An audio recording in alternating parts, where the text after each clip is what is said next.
Justice Gertrude Tokuno ano na dom kuma mo mrahye badwafie so December bre na na abeto abonten afa ne vetin ne ho Omampani na adodankwa Akufo-Addo watwa komam oko Elmina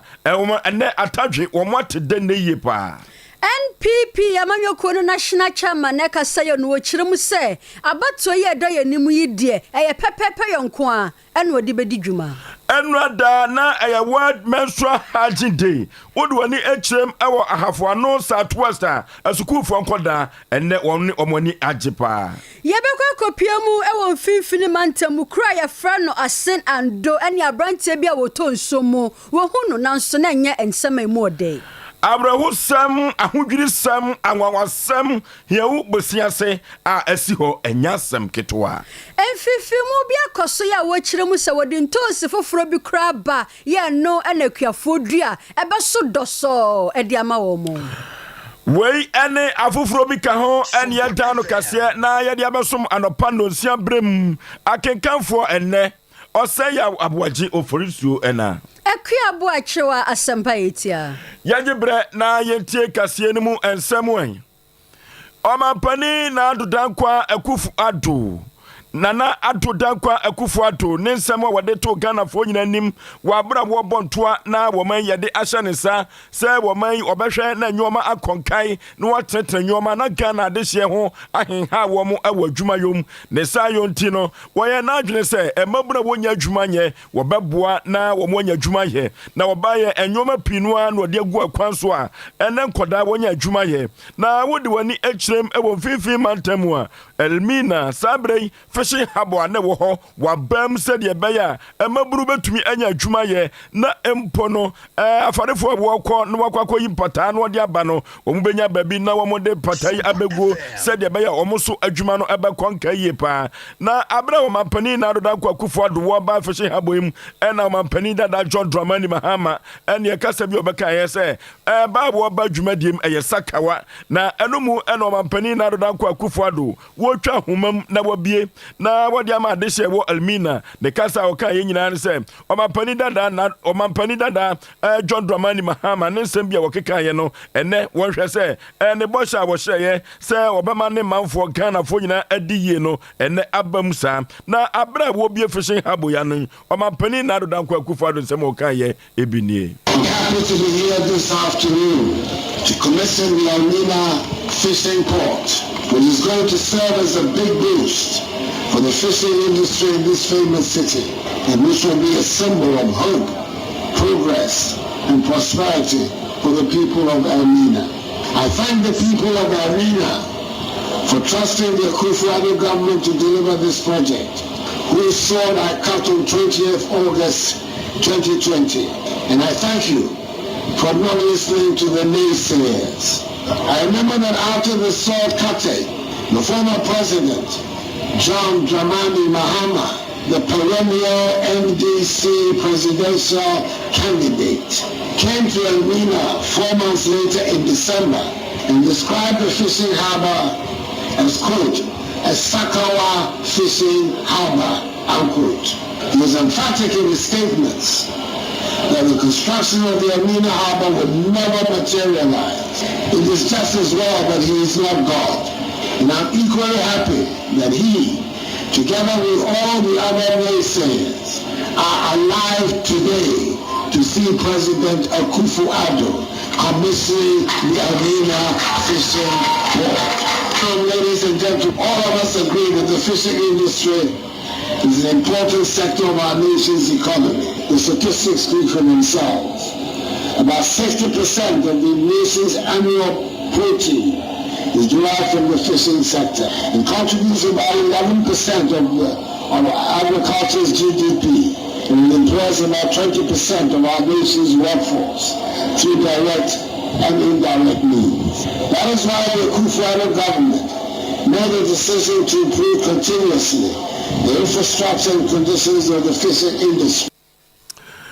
Omampani na adodan kwa Akufo Addo wabra wotwa homam Elmina fishing haba wo bam kasa bia abra odi asokobo fom so obetumi ayo na omampani dada John Dramani Mahama saka wansem bi okafa ho no na omampani na adodan kwa amena hu se wono wose a woyo eno ti ene yefrenas ose ade yo eno ti fishing haba wo ko biem no eno da na opa ho entoma na me ko bi manka bi de enye soafo a wo hwe yakwante ponso ono abokwa Akufo Riasiama enso ekobi na futu a wade fa centrofo so se omo na sabe producer se wo hwe oman mu ha waye omampam jenne ene asam na to fom na omo ka no wo hwe na emabu no wo ho wontu omofo na empo omo a fashion habo no yade asa wo mo nsa no omo hwe na ensiesie bi ho a omo nye se de be ya ebeche na enchirima so eba bete ho emfa so na me fa mo mwa na mai na mo mwa GPH na mo bo mo de ubo fonzo mwa ni to maintain go ya maintain no na o ma akozi bonu se the next generation nya ho faso a na ye ne so ama ho faso ye de be wako asi to maintain no na faso baso so ende elimina fishing habo ye wi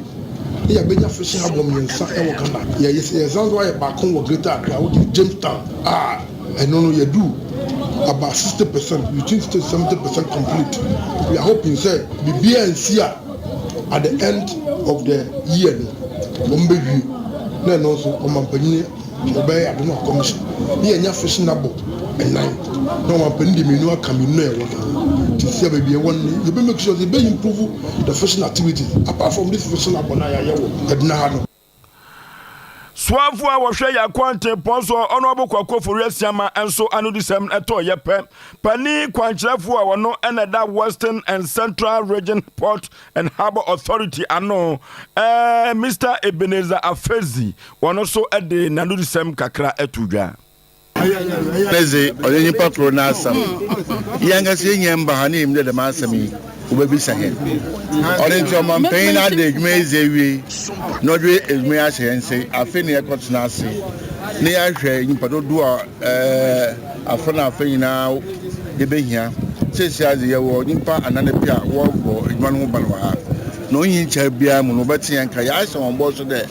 ye fonkofe bogu a ye ntra ednamanda obehwe ednamana ansana yakobe bia bokubia kwanchrefu a wono na ukonfifi mantem wa Western and Central Port and Harbour Authority wadano Mr. Ebenezer Afezi wono nene na yekutie ye no bedwakuo bi omomra hye bedwafie ene se koba ne se omanpanyin no epa obi so meka na aba hu no ni dwuma bi a eye se bedwakuo ya efra no appointment committee no ene tutu nipa kro no ehwe se ne modu adwuma no kro betumi aye ana se ontumi nya na no ada ene ode justice Gertrude Tokono kogina appointment committee yenim we ye ekire yewura na nado danko Akufo Addo epa no se wo meye chief justice e wo manim na ntutu ya no akoswa enra da wade hye so ene nsema hodo bebre na ene betu dwanam so emadom kuma momra hye bedwafie e kire sen ano baba ya na ekoso no mobonyo so no mokrampo no wo mo nsema hodo bebre ya omopeso mu bisa ma me justice Gertrude na ebi krampo eye yewura gyachi kwesi na wapamo no se free na kwama ni simra hye bedwafie se wo meye mra hye bedwani emfama adehia wonom ewo Ase North yene yewura Joseph ose wusu twetwe nkomo ene ne sem ode tu ye dwa no ebini why we should defer the decision as the position, and therefore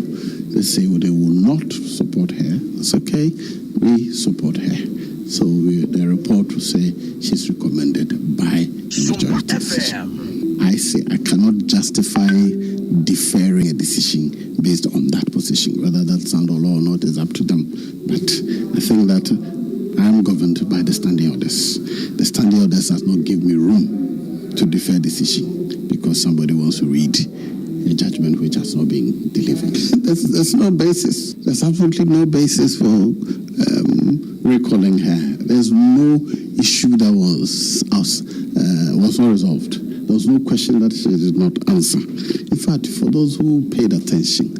the minority that was the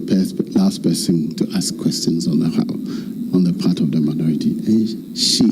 asked questions relating to this same judgment. She gave her the opportunity. She explained how they draw conclusions and how the group,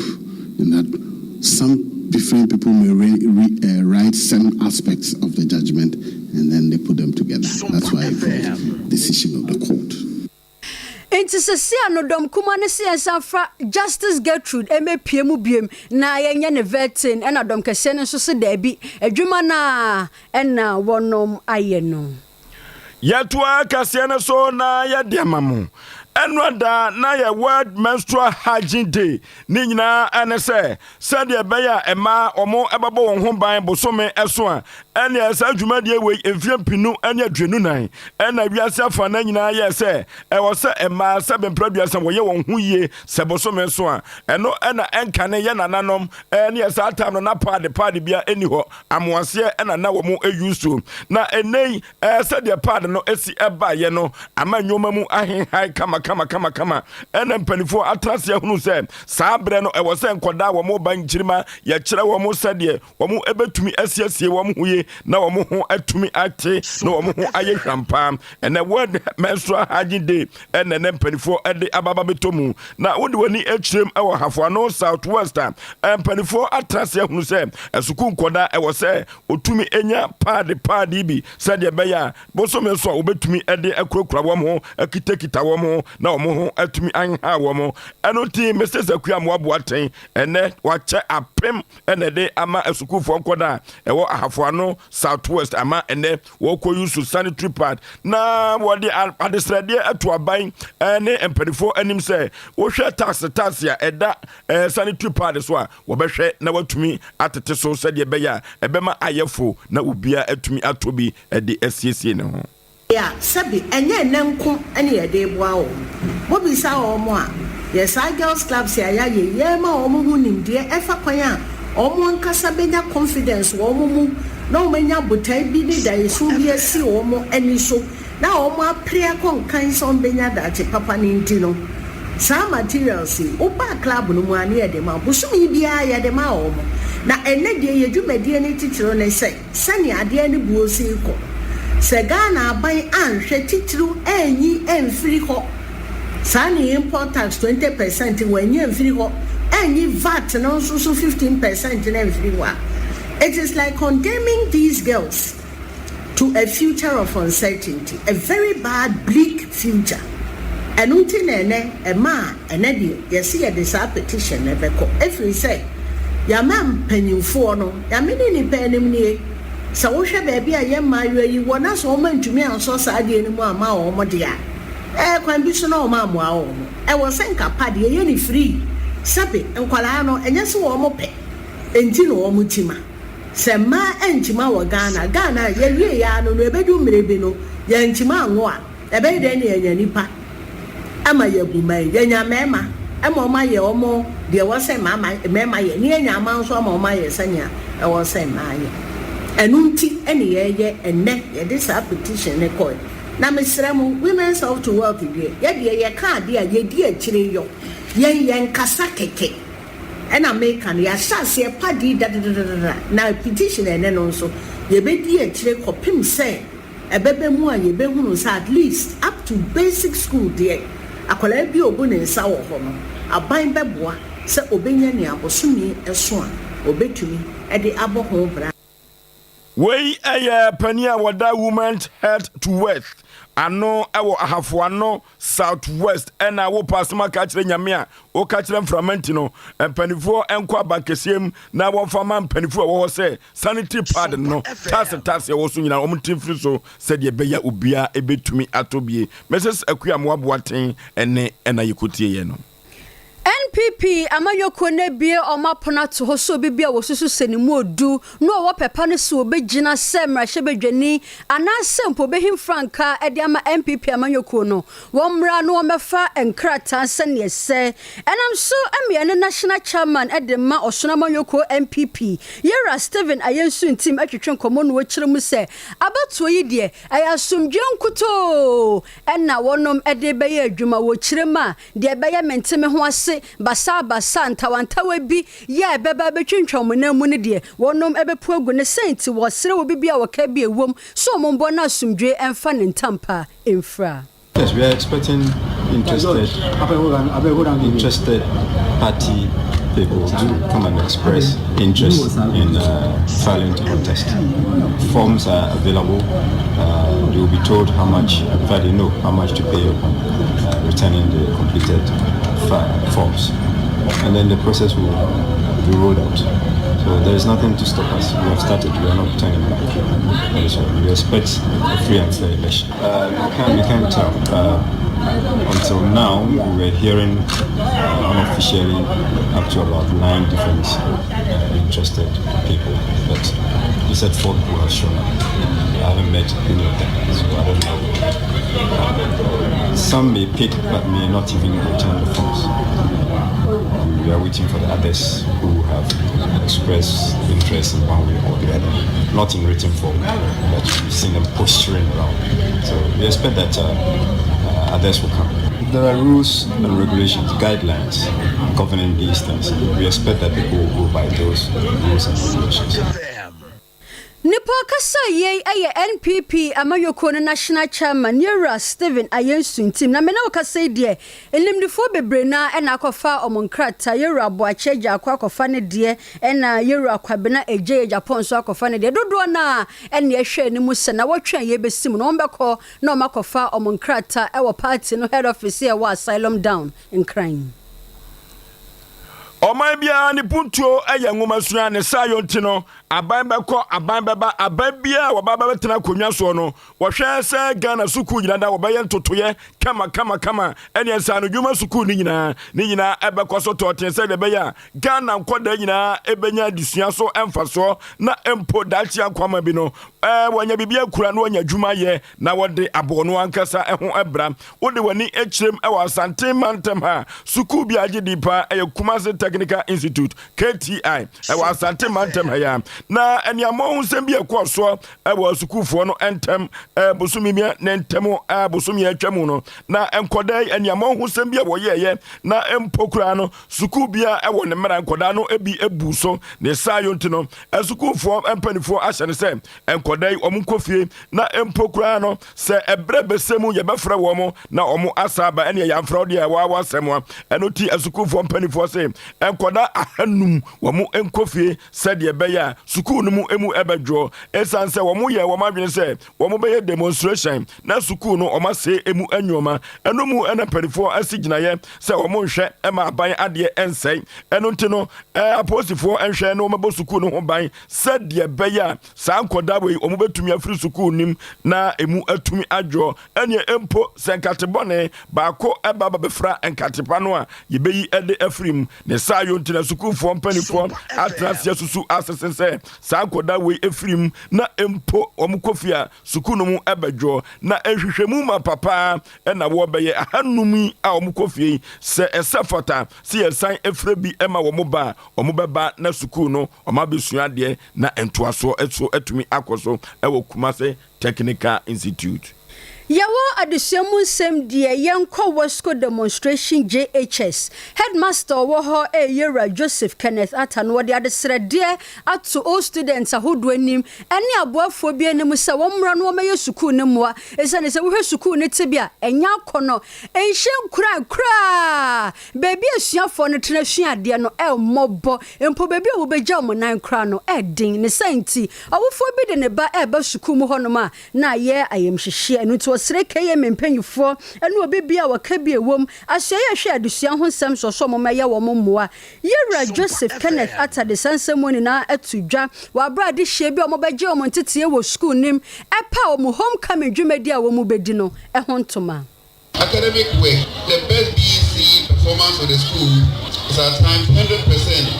but has declined recently. The school performed well in quizzes and soccer competitions. At the last school performance appraisal meeting, performance of the cluster was below 100%. For the 2021 BEC,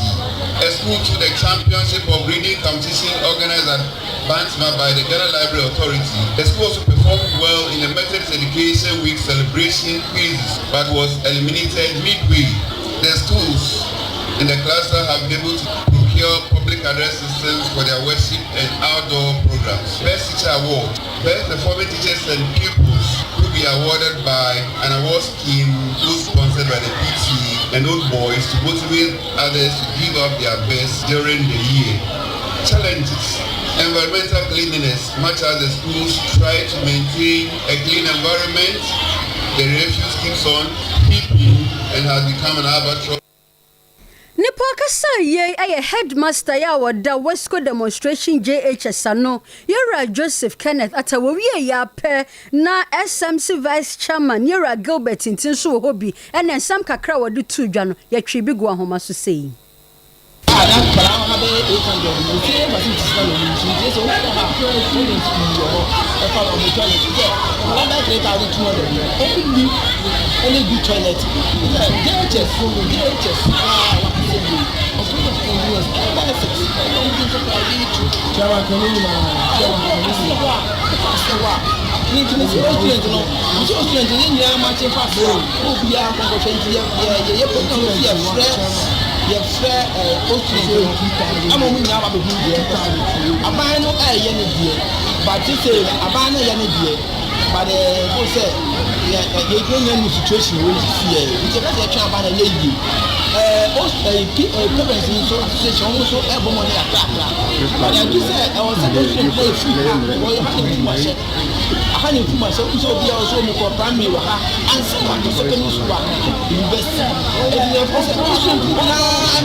Nipo kasa ye aye SMC vice chairman Yera Gilbert Inti.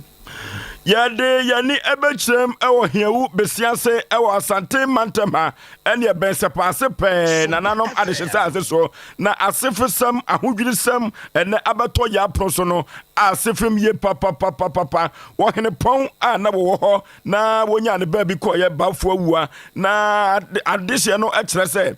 wodanya ne ye no na mu no omanfo bi akotu ede afiri ho na hefo ene kotu ye we aya ahodwirisam papa ene ese uko Facebook no so a adaka wodi sie no nyinada ena esi ho no a sabre no akoye anwanwasem ewo hiewu ebesiase na sompa yeduru ho no yenya nkomo ediye na assemblyman wo ho eye wo sei tutu sei ena ochirem akire ye hiewu besiase community no aye farming community na ahomachi me da ho be 5 o'clock enfuonfuo no so mo kontem timi da ho na obehim so bi bo me pono etimi sore na okuyani baako a wo kurodua mu asambere sore adan a mahunu se adaka esi ahenema daye adaka si ahenema daye kwanum straight a jese obi ntimi ntwamu kofom eti adaka no esi wo sesie ya me no kasai eti brabe he edi fa de ahomache eni montete ntina ha dwen kakra eti de me yense me Fred divisional abu akwa divisional commander ebo na mane se mente ya manyanie eti na se mo kan ya no se ne men konkohwe se me kode se e restore dia me mana sonsante ampa me ne okuyani no ko na adaka na esio na ya anajo anase esumu ho ntino ya de me di boss ara me Fred division se ampa adaka na esio e no ya nse wo mbaba ampa ne se divisional ene ne mpanimfo aka ho nyina aba identify kofe no na ye frɛ nana baafo awia aye hyewu ehene a wo wuye no March 27 I'm say 28 year this year no March 28 being this year and obesi no enti ba bi omkosi no ya ne aprosifo no tu anamo ko ho he ba bi ya ekosi no se ayewono no body no na yakokotuo ana de ampa ye ko ye no ayewono no body no we assembly member wo hiewu besiase a eben se passe na ekwan a nipa bonfo bi akọ no makwakokotu bafo awua wo hene pon anu wo ho a yekosie no wonya ne ba bi koye no wo hwe Facebook no adaka ye disie no nyina na wo mu ayi ede esi ho no ne sa yontino nananom atran konwa bonkum hene nana kwame agye ene nana osei kwame ono ena ye ankobia hene no eye o ma hodwiri ɛyɛ ɔmo nwanwa pa sei ɛna ɔmo to ɔmo no duo wɔn deɛ si nam so deɛ na asi deɛ si ebi bafo mu afiri hɔ ɛkɔ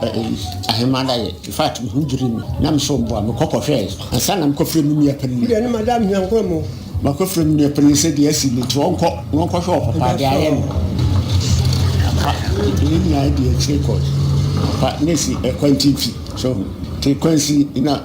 apolisifoɔ ne baayɛ nnipa mmienu ɔbaa baako na bɛrima baako wɔn baayɛ na wɔn bɛfa sɛ mpanyinfoɔ ne bantufoɔ baa nto wɔn baayɛ no ɛkɔ yɛ bibi awie na wɔn bɔ wɔn mpaeɛ yɛbɔ wɔn mpaeɛ na ebi yɛ daka no so apa na ɛmini bɔdi ne dɛm ɛna wɔn so wɔn de kɔ police station ɛyɛ nifa ho ano ɛwɔ ha yɛ de ɛwɔ akyire ha yɛ mɛtuma akɔ akɔkyerɛw so sɛ yɛ wɔn mu baabi a yɛsie wɔn nom ɛne hɔ ti ɛwɔ akyire ha yɛ kenya abusua ne nyinaa ɛna wɔn de efiri hɔ kɔ ɛkɔ mu hɔ. asɛm a asi ɛwɔ hwɛwu besia se ahono dwiri sɛm saa asɛm wedie duru baabi a ne mpani sɛm no ano dene odwene ho a wonte aseɛ nananom atena konwa bonkumhene ne ankɔbea hene nso nkyerɛ mu na ebetwa egu ɛkɔyɛ no saa bere yi a mene wo kasai Buakwa district police command omo de adaka no akwakwakwosi police station ho ya asɛm o saa bere omo toa so ayehwehwemu nipa bɔmfo a omo atumi abetu bafo ewua emuno ede efiri ho Steven Amwako apel eya branche bia wedi mfrihia no dunwotwe wedi mfimfini mantamu kra ena sasem we esi kra ya frɛ no asen ando wone ne namfofo ekonsu ya frɛ no ochimuso mu kodware eni abranche yi ansan amba na kyesa akoya awrehosem pa enam so ema nananom mpanyifo aposifo ni na atom hugumonte no so emponsuo nim so mo ba hwehwɛ abranche Steven Amwako apewi ena na yachi wahu no nimu enu hu yenti ene assemblyman ye owo Asenando electoral area no monyamfo William apia atwetwe nkomo e ma ne kirekire mu kwan a wo fa so ya wodi hu abrantie yi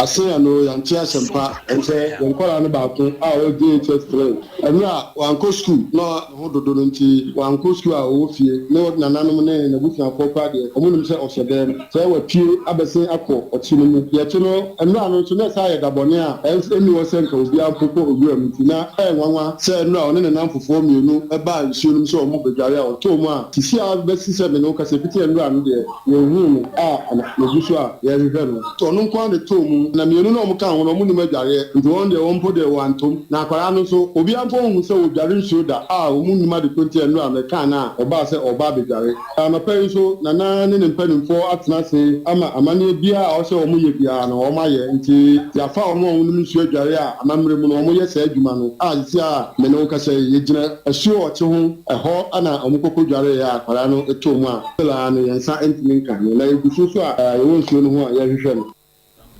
Onimonyafo William apia ya woye assemblyman ewo Asenando electoral area nensem kakra wode maye no ene ekotie ye no Alisimama yebeda se samufo eye owura asante yeboa Benedict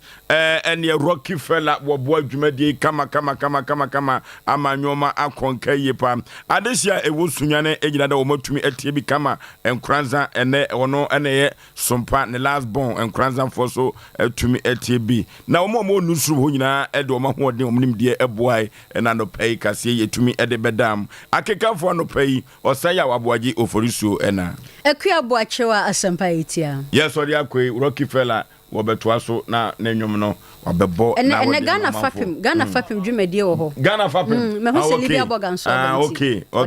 My name. Yaw. We dey Ghana fapim. No man no baby aduru no enyampem ye. Ade apem na apem ye bebiem akwa anim na ntino enwoma bi e hawo e wo Ghana ha bia no yaboa ma Libya boga obetena se